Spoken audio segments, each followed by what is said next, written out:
Welcome back to the tailgate. We're going to continue our forage talk today in terms of when is hay ready to bale.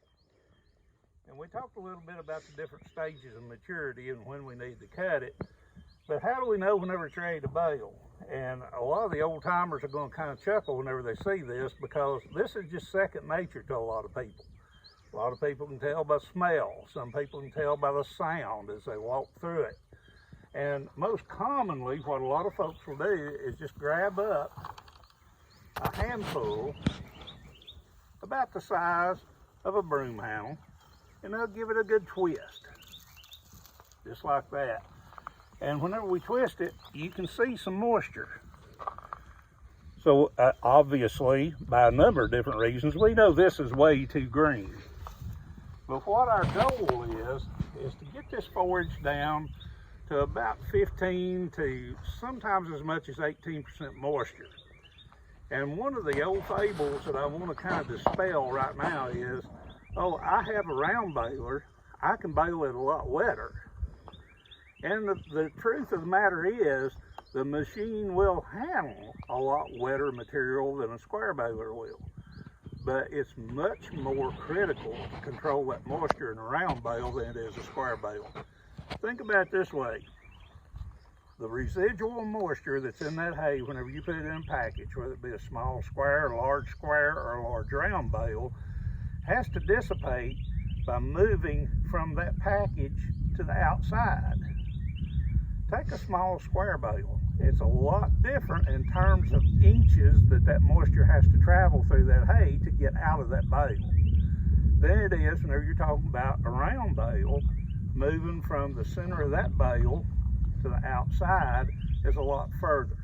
So we really want to keep the moisture level controlled in all of our bales, but it's even more critical whenever we're talking about larger packages, whether it be large squares or whether it be large round bales.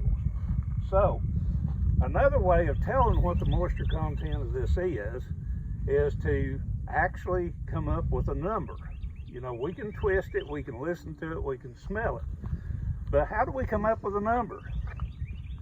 Well, the easiest way for us to come up with a number is to take some of that forage, take our knife, cut some off, get a representative sample, and once we get that sample cut off, what we want to do is cut it up in small pieces. So just take your knife and just keep working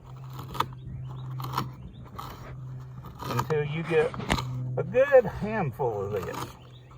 Now we don't need a pound, okay? What we want is just a good handful cut up in small pieces, maybe a little bit more than what I have here. Then we need to take a set of scales, okay? We need to weigh this, but there's no way we could weigh this on bathroom scales. So if your wife has a food scale in the kitchen, borrow it, put this on a paper plate, and weigh it. Then take that paper plate, put it in the microwave for about a minute, minute and a half. After it cooks on full power for a minute, minute and a half, take it out and weigh it again. You've recorded what that first weight was before you ever used a microwave, and we'll keep putting it in the microwave for increasingly shorter times until we cease to see a change in the weight. So if we started out with 2 ounces and we kept putting it in and weighing in between each one of those, then what we would actually end up with, when we lost all of our weight, we would have the exact same weight that we had the last time. So we have ceased to losing weight. The weight that we lost was water. So if we started with 2 ounces and ended up with 1 ounce and the weight wouldn't change anymore, then basically what we discovered from that is that this was 50% moisture. That's just to make the math easy. But the weight that you lose is moisture. So you can divide that back out and find out what percent moisture it was. And what we're shooting for, 15, 16, maybe 17%. But we really don't want to get much above that 17%. And as I said before, remember, it's much more critical in a large round bale than it is a small square bale. We can move those square bales around, turn them over, that type of thing, and enhance the drying. But there's been way too many hay barns burned down in my county as well as Sarah's County because we put hay up a little too green. And whenever we put it in a pile in close proximity inside the barn, then it can actually be burning for several days before we actually know it. So take the time to find out what your moisture level is and get that moisture level correct before you ever bale it. Thanks for stopping by today. We appreciate you looking at our videos and hope you learned something. And we're going to start a new series now on some timed AI, so stay tuned.